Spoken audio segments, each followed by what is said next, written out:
हर हर महादेव, जय भोलेनाथ। आज की कथा में आप सभी भक्तजनों का हार्दिक स्वागत है। भगवान भोलेनाथ और माता पार्वती की आप सभी सदैव सदैव आप सभी पर कृपा और आप समस्त परिवार पर बनी रहे। 26 जुलाई 2024 आज शुक्रवार का दिन है। आज कथा सुनेंगे हम श्रावण मास अध्याय नंबर 5। चलो सुनते हैं अध्याय नंबर 5 के बारे में। अब भोलेनाथ का ध्यान करते हुए आज की पावन कथा का रसतत्व प्राप्त करते हैं। ज्योति मात्र जिनका स्वरूप है, निर्मल ज्ञान जिनका नेत्र है, जो लिंग स्वरूप ब्रह्मा है, उन परम शांत कल्याण में भगवान शिव को नमस्कार है। ऋषि कहते हैं कि हे सूत जी, हम लोग त्रिपुर विनाशक शिव के महात्मा और उनके मंत्रों की महिमा को सुनना चाहते हैं। तब सूत जी कहते हैं कि हे मुनियों, मरण धर्म मनुष्य के लिए इतना सबसे उत्तम और सनातन श्रेय है उनका भगवान महेश्वर की कथा के ओमकार की भक्ति और भाव का उदय हो जाता है। समस्त पुण्य श्रेय के संपूर्ण साधनों और समस्त यज्ञों में जप यज्ञ और सर्वोत्तम माना गया है। जैसा कि सब देवताओं में त्रिपुरारी भगवान शंकर सर्वश्रेष्ठ हैं, उसी प्रकार सब मंत्रों में भगवान शिव का षटाक्षर मंत्र होता है, वह सर्वकारी है। उसी को प्रण से रहित होने पर पंचाक्षर मंत्र भी कहा जाता है। नमः शिवाय वह जप करने वाले मनुष्य को मोक्ष देने वाला और सिद्धि की इच्छा रखने वाले को सब श्रेष्ठ मुनि इस मंत्र का समयंक रूप से सेवन करते हैं। शिवजी के शुभ पंचाक्षर मंत्र में सर्वज्ञ परिपूर्ण सच्चिदानंद स्वरूप भगवान शिव सदा रमते रहते हैं। यह मंत्र राज संपूर्ण उपनिषदों का आत्मा है और उसके जप से सभी मुनियों के निरामय परम ब्रह्मा का साक्षात्कार करवाता है। ओ नमः शिवाय इस मंत्र में नम पद के अर्थ अर्थात भूत नमस्कार के द्वारा जीव भाव्य परमात्मा शिव में मिलकर तद उपरांत बंधे हुए देहधारी के हित की कामना में स्वयं भगवान शिव ने ओम नमः शिवाय इस आदि मंत्र का प्रतिपादन किया है। जिसके हृदय में ओम नमः शिवाय यह मंत्र निवास करता है, उसके लिए बहुत से मंत्र तीर्थ तप यज्ञों की क्या आवश्यकता है। देहधारी मनुष्य तभी तक दुखों से भरे हुए इस भयंकर संसार में भटकते हैं जब तक कि वे एक बार इस मंत्र का उच्चारण नहीं कर लेते। यह डर सर्व संपूर्ण ज्ञानों की नीति है। यह मोक्ष मार्गों को प्रकाशित करने वाला दीप, अविद्या के समुद्र को सोखने वाला और महापात के जंगल को जला देने वाला दानवल है। अतः यह पंचाक्षर मंत्र सब सुख देने वाला और सब कुछ देने वाला माना गया है। इसे मोक्ष की अभिलाषा रखने वाले स्त्री समुदाय शूद्र व वर्ण संकर धारण कर सकते हैं। इस मंत्र के लिए दीक्षा, ओम संस्कार, तर्पण, समय शुद्धि तथा गुरु मुख से उपदेश आदि की आवश्यकता नहीं है। यह मंत्र सदा ही पवित्र है। शिव है 2 अक्षर का मंत्र भी बड़े बड़े पादकों का नाश करने से समर्थ है। इसमें नम है पद जोड़ दिया गया है, तब तो वह मोक्ष देने वाला हो जाता है। जो गुरु निर्मल शांत साधु सलभभाषी क्रोध से रहित सदाचारी और जितेंद्रिय को उनके द्वारा दयापूर्ण दिया हुआ मंत्र शीघ्र ही सिद्ध हो जाता है। प्रयाग, पुष्कर, केदांतर, शतुबंधु, गोरण और नैमिषारण्य यह सब क्षेत्र मनुष्य को शीघ्र ही सिद्धि प्रदान करने वाला मथुरापुरी में के द्वार पर सह नाम से विख्यात एक राजा हो गए थे, जो युद्ध कुल में सर्वश्रेष्ठ बुद्धिमान, अत्यंत उत्साही और महाबलवान थे। वे शास्त्रों के ज्ञाता, नीति युक्त वचन बोलने वाले सूरवीर धैर्यवान योद्धा थे, परम कांतिमान थे और अनेकों शास्त्रों के तात्पर्य को जानने में राजा ने कुशलता प्राप्त की थी। वे उदार थे, रूपवान थे, तरुण थे और शुभ लक्षणों से सुशोभित भी थे। उन्होंने काशी राज की पुत्री कलावती के साथ विवाह किया था। विवाह के बाद घर आने पर रात्रि में पलंग पर बैठी हुई उस स्त्री को राजा ने अपने पास बुलाया। पति के बुलाने पर भी वह उनके समीप नहीं आई। तब राजा उसे बलपूर्वक अपनी शैया पर ले जाने के लिए उसे उठाकर अब वह देखता रानी ने कहा, महाराज, मैं कारण का ज्ञान करने वाली तथा व्रत में तत्पर हूँ, मेरा स्पर्श मत कीजिए। आप तो धर्म और अधर्म को जानते ही हैं, अतः मेरे ऊपर बल प्रयोग मत कीजिए। पति पत्नी में प्रेम पूर्वक जो समागम होता है वही एक दूसरे की प्रसन्नता को बढ़ाने वाला। बलपूर्वक स्त्रियों का संभोग करने से पुरुषों को क्या प्रसन्नता होती है, कौन सा सुख मिलता है। जो प्रेम ना करती हो रोगिणी को, गर्भवती तथा किसी को व्रत का पालन करने वाले को, रजस्वला हो और रति की इच्छा ना रखने वाले को, ऐसी स्त्री के साथ पुरुष को बलपूर्वक समागम की इच्छा नहीं रखनी चाहिए। तब रानी के इस प्रकार कहते हुए राजा दारसह में उसकी बात नहीं मानी और रानी का शरीर तपाए हुए लोहे के पिंड के समान तप रहा था। उसका स्पर्श करते ही सहसा में राजा का अंग अंग जलने लगा। उन्होंने भय से विलप होकर अपने शरीर को जलाने वाली रानी को छोड़ दिया। तब राजा बोले कि हे प्रिय, यह तो बड़े आश्चर्य की बात है कि पल्लव के समान कोमल वह तुम्हारा यह शरीर अग्नि के समान तप्त कैसे हो गया। तब रानी ने उत्तर दिया कि हे राजन, बचपन में मुनिवर दुर्वासा ने मुझ पर दया करके शिव के पंचाक्षर मंत्र का उपदेश दिया था। तब उसी मंत्र के प्रभाव से मेरा शरीर निष्पाप हो गया है। पापी पुरुष इसका स्पर्श नहीं कर सकते।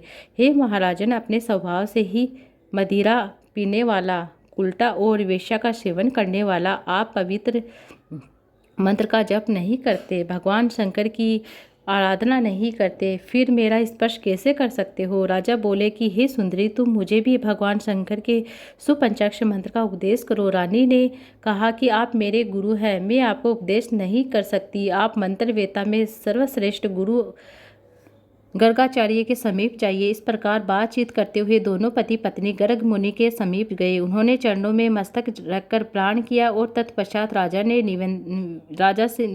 विनती की भाव से एकांत में कहा कि हे गुरुदेव, आपका हृदय दया से भरा हुआ है, आप मुझे भगवान शिव के पंचाक्षर मंत्र का उपदेश देकर कृतार्थ कीजिए। राजा ने इस प्रकार प्रार्थना करते हुए गर्गाचार्य दोनों दंपति को यमुना नदी के किनारे महापुण्य उत्तम घाट पर ले गए और वहां गुरुजी एक पवित्र वृक्ष के मूल भाग में बैठकर राजा ने उपवास पूर्वक उस पुण्य तीर्थ में निर्मल जल में स्नान किया। तब उन्होंने राजा को पूर्वाभिमुख मुख बिठाकर भगवान शिव के चरणारविंद में नमस्कार करवाया।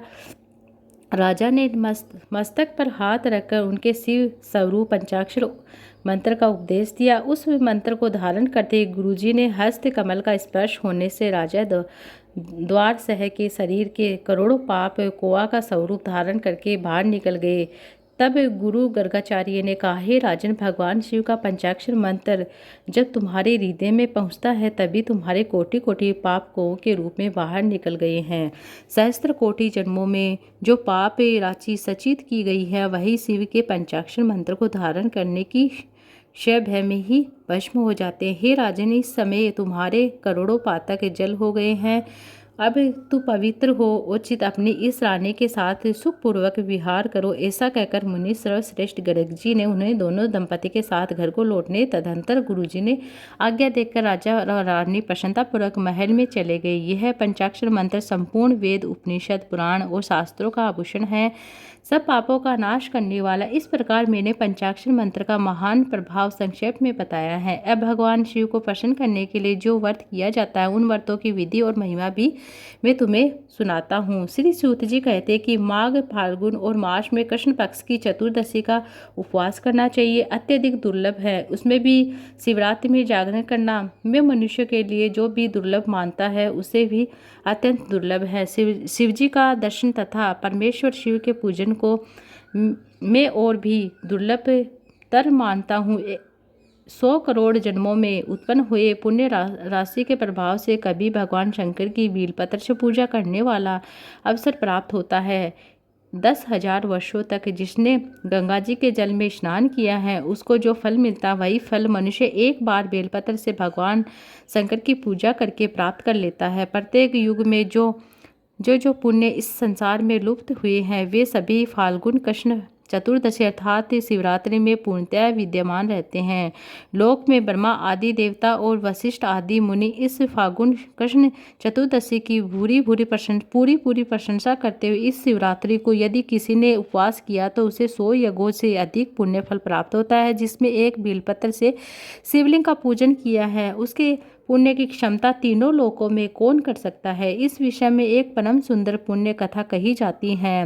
हिवाक वंश में मित्र नाम के विख्यात एक परम धर्मात्मा राजा हुए थे। वे समस्त धनुधरों में सर्वश्रेष्ठ व अस्त्र शस्त्रों में ज्ञाता, शास्त्र वेदों में पारंगत, विद्वान, शूरवीर, अत्यंत बली, उत्साहित, नित्य उद्योगी, दया के निधान थे। राजा को शिकार खेलते हुए बड़ा ही शौक था। एक दिन उन्होंने अपनी बहुत बड़ी सेना साथ लेकर भयंकर वन में प्रवेश किया। वहाँ बहुत से व्याघ्र, जंगली सूअर तथा सिंह अपने बाणों से बीन डाले। राजा मित्र रथ पर सवार होकर कवच से सुरक्षित होकर वन में विचर रहे थे। उसी समय उन्होंने अग्नि के समान आकृति वाले एक निशाचर को मारा। उसका छोटा भाई दूर से देख रहा था, शोक मगन हो गया। वही धूप गया, आदि भाई मारा गया देखकर उसने मन ही मन में इस प्रकार विचार किया कि हे राजन, तू कितना बड़ा दुर्दवीर है, इसे छल से ही जीतना चाहिए। ऐसा निश्चय करके वह पापा राक्षस वहाँ से समान आकृति बनाकर राजा के समीप आया। राजा ने सेवा करने के लिए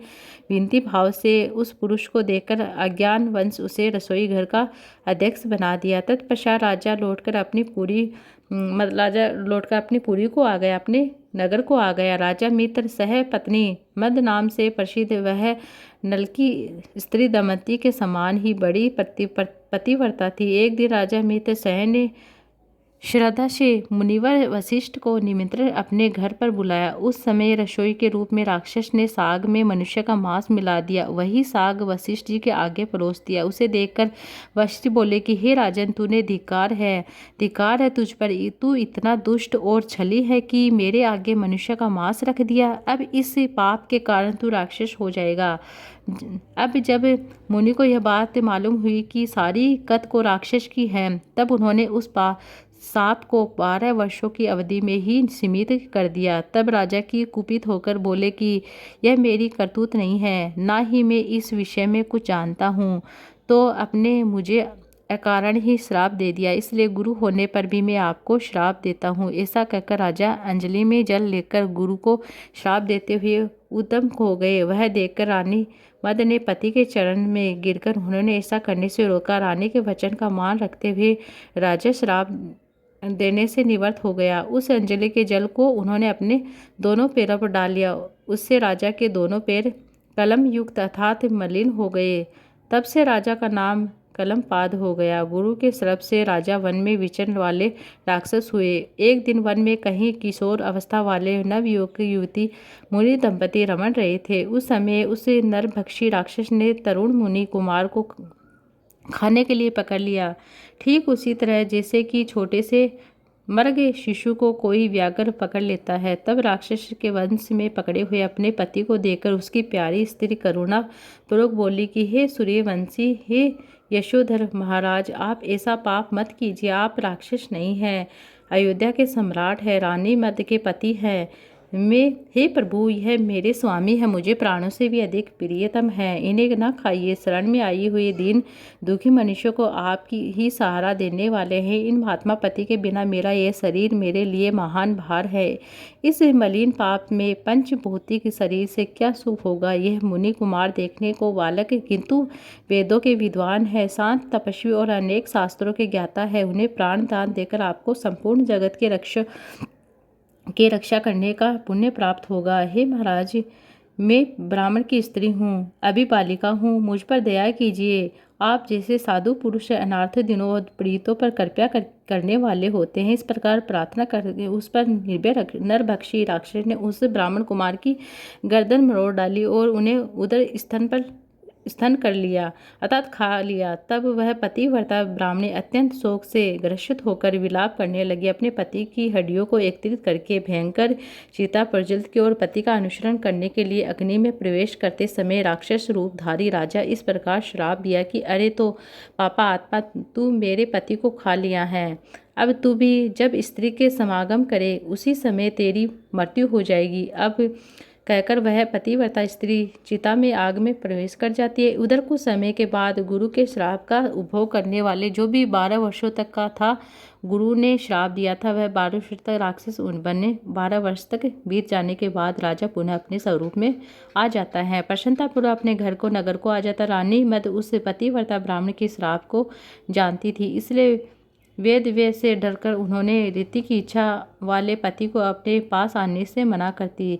तब राजा मित्र सह राज्य के सुख भोग के विरक्त हो गए। संपूर्ण लक्ष्मी का परित्याग करके पुनः वन में चले गए। राज्य छोड़कर संपूर्ण पृथ्वी चढ़ने हुए राजा ने अपने पीछे पीछे आती हुई एक भयंकर रूपवती पिशाचिनी को देखा। वह ब्रह्म हत्या थी। सर्वश्रेष्ठ मुनियों के उपदेश से राजा ने उस ब्रह्म हत्या को पहचान लिया। उसके निवारण के लिए विरक्तिचित वाले राजा ने अनेकों वर्षों तक खूब से क्षेत्रों में विचरण किया। फिर भी जब ब्रह्म हत्या निवृत्त नहीं हुआ तब वे मिथिला आए। इसी समय इधर आते हुए निर्मल तथा अतःकरण वाले गौतम मुनि को उन्होंने देखा। उनके समीप बार बार प्रणाम किया। तब मुनि सर्वश्रेष्ठ गौतम ने राजा को आशीर्वाद देकर मंद मंद मुस्कुराए, कहा कि हे राजन, तुम्हारे यहाँ कुशल हो ना, तुम्हारे यहाँ कोई विघ्न बाधा हो नहीं है। राजा ने कहा कि हे ब्राह्मण, आपकी कृपा से हम सब लोग कुशल हैं। न कोई भयंकर स्वरूप वाली पिशाचिनी मेरा बड़ा दुख देती है। आप ग्रसित होकर उन्हें दुर्लभ पाप कर डाला है। उसकी शांति को सहस्त्र प्रायश्चित से नहीं हो रहा है। आप प्रेम पूर्वक संभाषण करके मेरे चित्त को आनंदित करिए। महाभाग्य, आप अपने चरण कमलों की शरण में आए हुए मुझ पापी को शांत प्रदान कीजिए, जिससे कि मुझे सुख मिले। तब करुणानिधि गौतम जी ने कहा कि हे राजेंद्र, तुम्हारे साधुवाद अब अपने महान पापों से होने वाले भय को त्याग दो। जब भगवान शंकर रक्षा करने वाले हैं तब उनकी शरण में जाओ। भक्तों को कहाँ से भय हो सकता है। गोकर्ण नामक मनोरथ क्षेत्र महापातकों का संहार करने वाला है। वहाँ बड़े से बड़े पाप भी टिक नहीं पाते हैं। कौन क्षेत्र में विद्यमान भगवान शिव स्मरण करने वाले मात्र से श्री समस्त पापों का नाश कर देते हैं। जैसे कि कैलाश और मद्राचल में शिखर पर भगवान शिव का निश्चित निवास है, उसी प्रकार गोकर्ण मंडल में भी है। वहाँ महादेव की महाबल नाम से निवास करते हैं। रावण नामक राक्षस ने घोर तपस्या करके जिस शिवलिंग को प्राप्त किया था उसी को गणेश जी ने गोकर्ण में क्षेत्र में स्थापित किया है। सनक सनन आदि महात्मा मृगचल में वस्त्र धारण करने वाले साधु मुनि गण वहाँ बैठकर भगवान शिव की आराधना करते हैं। धन मुनि, स्नातक, ब्रह्मचारी तथा तपस्या समस्त पादकों को जला डालने वाले महात्मा श्री देवादिदेव शिवजी उत्तम भक्ति के उपासक करते हैं। इस ब्रह्मांड मंडल में गोकर्ण के समान दूसरा क्षेत्र नहीं है। वहाँ महात्मा अगस्त्य मुनि ने घोर तपस्या की। हे राजन, इसी तीर्थ में संपूर्ण देवताओं के स्थान देवादिदेव भगवान विष्णु, परमेष्टि, ब्रह्मा, वीरवर, कार्तिकेय तथा गणेश जी के स्थान है। गोकर्ण तीर्थ में कोटि कोटि शिवलिंग विद्यमान है। वहाँ पंग पंग पर असंख्य तीर्थ मौजूद हैं। सत्य युग में महाबल नाम का भगवान शिव श्वेत वर्ण के होते हुए त्रेता में उनका रंग अत्यंत लाल हो जाता, द्वापर में पीत वर्ण के हो, कलयुग में श्याम वर्ण के हो जाने महाबल शिव भयंकर कलयुग प्राप्त होने पर कोमल भाव को प्राप्त होंगे। परम उत्तम कोरण क्षेत्रीय पश्चिम समुद्र के तट पर है। यह ब्रह्म हत्या आदि पापों से भस्म कर डालता है। इसी संसार में जो ब्रह्मघाती, भूत द्रोही, सष्ट और अन्याय पापी होते हैं, वे सब गोकर्ण तीर्थ में पहुंचकर वहाँ के तीर्थों में स्नान करके महाबल नाम शिव जी का दर्शन करके शिवलोक को प्राप्त हो जाते हैं। वहाँ पुण्य तिथियों को पुण्य नक्षत्र में एक पुण्य दिन में जो महेश्वर शिव की पूजा करते हैं वे सब शिव रूप हो जाते हैं। और यदा कदा जो कोई भी मनुष्य गोकर्ण में जाकर भगवान शिव की पूजा करता है वह परम पद को प्राप्त करता है। रविवार, सोमवार, बुधवार को जब अमावस्या तिथि का योग हो वहाँ मधुर में किया गया स्नान, दान, पितृ तर्पण, शिव पूजा, तप, होम, व्रत, चर्चा, ब्राह्मणों का सत्कार अनंत फल देने वाला होता है। महाप्रदोष की बेला में भगवान शिव का पूजन मोक्ष देने वाला होता है। माघ मास फागुन में जो परम पुण्य कृष्ण पक्ष की चतुर्दशी आती है उस दिन शिवलिंग और बेलपत्र इनका सबका सुयोग दुर्लभ है।